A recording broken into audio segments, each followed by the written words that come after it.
सबसे पहले तो इनकी पत्रकारिता देखिए कि किस स्तर की पत्रकारिता करने पर उतर आए हैं, उसके बाद हम आगे बात करेंगे। पीएम मोदी ने कल ही ट्रेलर दिखा दिया था। ट्रंप को कल ही समझ में आ गया था कि भारत से भिड़ने से कुछ हासिल नहीं हुआ। भारत झुकेगा नहीं क्योंकि भारत के पास नरेंद्र मोदी जैसा नेता है। आज आपको बताऊंगा कि कैसे मोदी ट्रंप की मुलाकात की तस्वीरें देखकर, उनकी बॉडी लैंग्वेज देखकर, मोदी ट्रंप की बातें सुनकर राहुल गांधी के होश उड़ जाएंगे। वो कहते हैं ना कि मैं बोलूंगा तो भूकंप आ जाएगा।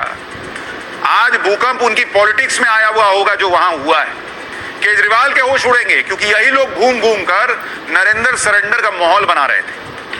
पीएम मोदी को चैलेंज दे रहे थे कि ट्रंप के सामने जाकर दिखाओ, ट्रंप के पास कोई सीक्रेट है। सीक्रेट ने मोदी को चोक कर रखा है। यहां नरेंद्र मोदी से जब ट्रंप के आमने सामने की मीटिंग हुई, ट्रंप चोक हो गए बॉस। राहुल गांधी को आखिर में एक सलाह देना चाहते हैं। 19 जून को उनका जन्मदिन है और वो अब 56 साल के हो जाएंगे, 56 ईयर्स। आपने देखा होगा वो अपने वीडियोस में कभी ऑटो ड्राइवर बन जाते हैं, कभी किसान बन जाते हैं, डिलीवरी बॉय बन जाते हैं, मैकेनिक बन जाते हैं, कभी खाना बनाने लगते हैं। अब अगर उन्हें छात्रों की इतनी ही चिंता है तो अब उन्हें अपने जन्मदिन के मौके पर YouTube पर अपना एक ऑनलाइन कोचिंग चैनल खोलना चाहिए और इस पर वो छात्रों को अलग अलग तरह के टिप्स दे सकते हैं, छात्रों को पढ़ा सकते हैं। जैसे कि आजकल बहुत सारे ऑनलाइन टीचर्स छात्रों को पढ़ा रहे हैं, छात्रों के मुद्दों को भी आसानी से उठा सकते हैं। और वो चाहे तो उसी चैनल पर एक दिन नीट पर चर्चा कर सकते हैं, दूसरे दिन रोजगार पर लेक्चर दे सकते हैं, तीसरे दिन शिक्षा नीति का विश्लेषण कर सकते हैं। और जैसे खान सर और उनके जैसे बहुत सारे जो टीचर्स हैं वो आजकल ऑनलाइन चैनल्स ऑन YouTube पर अपने चला रहे हैं, बच्चों को कोचिंग देते हैं और साथ साथ राजनीति भी करते हैं। दोस्तों, इस देश के मीडिया की पत्रकारिता के बारे में अब बोलने से थोड़ा बचता हूँ, कतराता हूँ, क्योंकि कितना ही बोला जा चुका है बहुत सारे लोगों के द्वारा, इन्हें कितना ही एक्सपोज किया जा चुका है। ये नहीं सुनते हैं किसी की, इनके ऊपर कोई फ़र्क नहीं पड़ता है। ये मान सकते हैं आपके इस देश के बड़े बड़े जो मीडिया घराने हैं ना, क्योंकि ये जो एंकर है इनका मैं दोष नहीं मानता हूँ। इन्हें तो दरअसल आदेशित किया जा रहा है कि आपको इस तरह का प्रोग्राम पेश करना है, आपको सरकार से सवाल इस तरह के नहीं करने हैं, आपको ये चीज़ें करना है। ये तो नौकरी बचा रहे हैं, ये तो सैलरी पर काम कर रहे हैं, ये तो पैकेज पर काम कर रहे हैं। इनका मैं दोष नहीं मानता हूँ। दोषी कौन है? अगर इस देश की पत्रकारिता डावाडोल हुई है, इस देश की पत्रकारिता ना अपनी क्रेडिबिलिटी खोई है, विश्वसनीयता खोई है, तो इसके पीछे मीडिया घराने के वो मालिक है जिन्हें दरअसल लोभ का लालच है, जिन्हें सरकार से विज्ञापन मिलते रहे, जो सरकार के रडार पर ना आए। यकीन मान के चलिए, ये जो आप एंकरों को भला बुरा बोलते हो ना, मैं इनको भला बुरा बोलने के पक्ष में हूँ ही नहीं, क्योंकि असली जो इनके पीछे का मास्टर है ना वो कोई और है। ये बात आप सभी को पता है।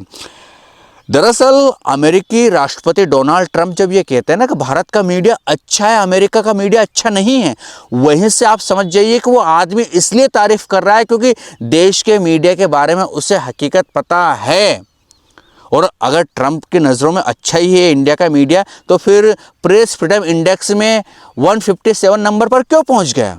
उसे तो अमेरिका से आगे होना चाहिए था। अमेरिका का मीडिया इतना अच्छा नहीं है। तो सीधी सी बात यह है कि ट्रंप को ये पता है कि भारत का मीडिया 70 सवाल नहीं पूछता है, जबकि अमेरिका का बहुत सारे मीडिया घराने अभी भी ट्रंप की टांग खींचते हैं, अभी भी ट्रंप के शासन पर, ट्रंप के प्रशासन पर, उनकी नीतियों पर सवाल उठाते हैं। और ट्रंप कैसे भी हैं, वो इंटरव्यू भी देते हैं, प्रेस कॉन्फ्रेंस भी देते हैं। भले वो चिढ़ते हैं, चिल्लाते हैं, प्रेस रिपोर्टर को कुछ भी बोल देते हैं, लेकिन फिर भी वो आदमी प्रेस का सामना करता है और प्रेस वाले उस आदमी को कह सकते हैं एक्सपोज करते ही रहते हैं।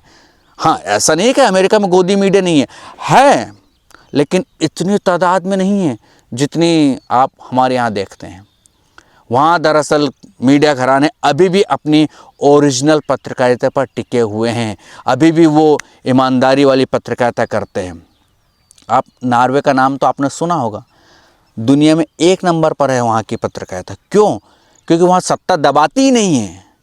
वहाँ दरअसल प्रेस इतनी फ्री है कि सरकार को एक्सपोज करे तो सरकार वहाँ कोई छापे नहीं डलवाती है, सरकार वहाँ कोई एक्शन नहीं लेती है। वो ये मानती है कि प्रेस का एक काम है और नॉर्वे इसीलिए खुश है, वहाँ प्रेस इतने स्वतंत्र इसलिए नंबर 1 पर है। और ट्रंप अगर ये कह देते हैं कि भारत का मीडिया अच्छा है तो ये लोग गदगद हो जाते हैं कि अरे ट्रंप ने तारीफ़ कर दिया, अरे ट्रंप ने तारीफ़ कर दी। वो आदमी सिर्फ चने के झाड़ पर चढ़ा रहा है, इससे ज़्यादा कुछ नहीं। इन लोगों को शायद वो बात समझ में आए ना आए, मुझे नहीं पता है। ये जो स्थितियाँ होती जा रही है ना, मैं हर बार मतलब, और खैर और सब चीज़ तो छोड़िए, दूरदर्शन, डीडी न्यूज़, ये तो सरकारी चैनल है ना, जनता के टैक्स से चलने वाला है ना। यहाँ पर भी चौधरी साहब द्वारा राहुल गांधी को टारगेट किया जा रहा है। अरे आप मान लो सरकारी चैनल है, सरकार की आलोचना नहीं कर सकते, सरकार के सिर्फ योजनाओं की तारीफ़ कर सकते हो। योजनाओं की तारीफ़ कीजिए, जहाँ काम कर रही है सरकार उनके बारे में बताइए कि यहाँ इतने रेलवे स्टेशन बन गए, यहाँ इतनी सड़कें बन गई, आप उनका प्रचार कीजिए। प्रचार का काम ठीक है, समझ आता है। लेकिन विपक्ष के नेता को, राहुल गांधी को दूरदर्शन पर बैठकर एक एंकर टारगेट कर रहे हैं, ये समझ से बाहर है भाई। और यही एंकर नहीं है चौधरी साहब, एक और एंकर है, आप सभी को पता होगा उनका नाम भी। राहुल गांधी के बारे में क्या क्या नहीं बोला गया दूरदर्शन पर बैठकर, फिर काफ़ी हो हल्ला भी हुआ। और वो आदमी एक स्टूडेंट को पाकिस्तानी भी करार दे चुके हैं। अगर इनका नाम लेकर सीधा बोले ना, अगर इन्हें कोई शब्दों का इनके लिए इस्तेमाल करे ना, पता चलता है कि ये कोर्ट कचहरी पहुंच जाते हैं, मानहानि का केस लगा देते हैं। अभी खान सर का और जो ऑनलाइन कोचिंग संस्थान चलाते हैं ना, उनका मामला कोर्ट में चल रहा है। आप सभी को पता है, देश के कुछ मीडिया घरानों ने, खासकर जो सबसे बड़ा न्यूज़ चैनल हैं, उन्होंने केस कर रखा है कि इन्होंने हमारे लिए ऐसे शब्दावली इस्तेमाल की, हमें मानहानि हुई। क्या छोड़ा है। और इन लोगों को एक बात मतलब ये समझ आती है सब कुछ, इन्हें ये बहुत अच्छे से पता है कि सरकारें हमेशा स्थायी नहीं होती है। मान लो खूब से खूब 20 साल 30 साल बाद कभी तो बदलेगी, कभी तो चेंज होगा, कभी तो सत्ताएं की अदला बदली होगी ना। फिर इनका क्या होगा अगर इन फ्यूचर कभी भी सरकार बदली। मैं तो हर वीडियो में यही कहता हूँ कि सरकार जब भी बदले, इनके ऊपर एक्शन होना चाहिए। ये जो कर रहे हैं ना, इन्हें इनका खामियाजा भुगतना पड़े। इस देश की मीडिया साफ सुथरी हो, और जो भी पार्टी सत्ता में है ना, उससे भी मैं रिक्वेस्ट करता हूँ कि इन्हें बिल्कुल फ्री कर दो, कि आप सवाल पूछिए। हम कोई आपको जो है दबाव में नहीं डालेंगे, हम कोई आपके ऊपर जो है सरकारी एजेंसियाँ नहीं छोड़ेंगे। आप तो सवाल पूछिए, लेकिन आप स्वतंत्र बनिए, गुलाम मत बनिए। मैं तो यही चाहूँगा। लेकिन देश में कहते हैं ना चौथा स्तंभ, वैसे कोई संविधान में लिखा हुआ नहीं है चौथा स्तंभ के बारे में कि ये चौथा स्तंभ, सिर्फ जनता का विश्वास पाकर चौथा स्तंभ इसको नाम दिया गया। लेकिन चौथे स्तंभ ने जो हालत इस देश में की है ना, शायद ही किसी स्तंभ की इतनी हुई होगी जितनी हो चुकी। और ये कहाँ जाकर रुकेंगे मुझे इसका आइडिया नहीं है। कई बार तो ऐसा लगता है कि शायद इन लोगों ने ठान ही रखा हो कि जब तक प्रेस फ्रीडम इंडेक्स में 180वें नंबर तक नहीं पहुंचे तब तक हम रुकने वाले नहीं। और मेरा अपना मानना तो ये है कि 180वां नंबर छोड़ो, ये दरअसल 300वां नंबर भी अगर डाउन होने का रहे ना, वहाँ तक भी जाने की मद्दा रखते हैं। इस तरह की ये पत्रकारिता है। हम भी पत्रकारिता के छात्र रहे हैं, हमने भी पत्रकारिता की है, और हमने भी छोड़ा इसीलिए क्योंकि हमें पता था कि इस तरह का मीडिया हो चलेगा। हम जो सोचकर मीडिया में आए थे वैसी पत्रकारिता करने को नहीं मिलेगी। लेकिन इतिहास है ना, लिखा जाता है, इतिहास किसी को माफ़ नहीं करता है। इतिहास में ये सब चीज़ें, ये कितने बड़े धुरंधर हो जाएं। आपने एक सरदाना साहब का नाम सुना होगा, बड़े न्यूज़ चैनल में थे, इस दुनिया में नहीं है, लोग भूल चुके हैं। उस समय उनकी खूब तारीफ़ किया करते थे, उन्हें सर आँखों पर रखते थे। देखो कितनी फ़ैन फॉलोइंग, लोग बड़े हिंदू शेयर पत्रकार पता नहीं क्या क्या कहते थे। काश इन लोगों को समझ आए थोड़ी सी, ये अपने देश की फ़िक्र करे, इस देश के लोकतंत्र की फ़िक्र करे, लोकतंत्र में जो उनका स्थान है, चौथा स्थान है, उसकी फ़िक्र करे। पैसे तो बहुत कमा चुके होंगे शायद ये, लेकिन फिर भी पता नहीं क्यों इस तरह की पत्रकारिता करने पर मजबूर है।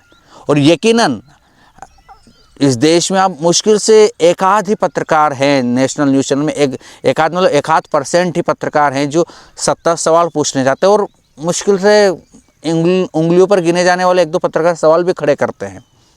लेकिन उनके साथ क्या होता है, या तो चैनल उन्हें टर्मिनेट कर देता है या वो खुद ही अपना सुर बदल लेते हैं। अब आप कहोगे कि नहीं भैया संदीप चौधरी साहब बहुत अच्छी पत्रकारिता करते हैं। बेशक करते हैं, मानता हूँ, 70 सवाल खड़े करते हैं, वो पूछते हैं, लेकिन वो जिस चैनल में काम करते हैं उसी चैनल में एक त्रिपाठी मैडम भी आप सभी को पता होंगे। संस्थान एक ही है, लेकिन उसी संस्थान में 2 तरह की पत्रकारिता आपको देखने को मिलती होगी। क्यों भाई, क्यों बताइएगा कमेंट सेक्शन में। चलो इस विषय पर आपका क्या कहना है। और हाँ, हम ग्राउंड रिपोर्टिंग पर जाएंगे, हम पत्रकारिता करने की कोशिश करेंगे। अगर जनता, आप जैसे लोगों ने, सिर्फ 1000 लोगों ने मुझे सपोर्ट किया तो करोगे क्या, बताइएगा कमेंट में। चलो चाय पीते हैं और लेते हैं आपसे विदा। नमस्कार।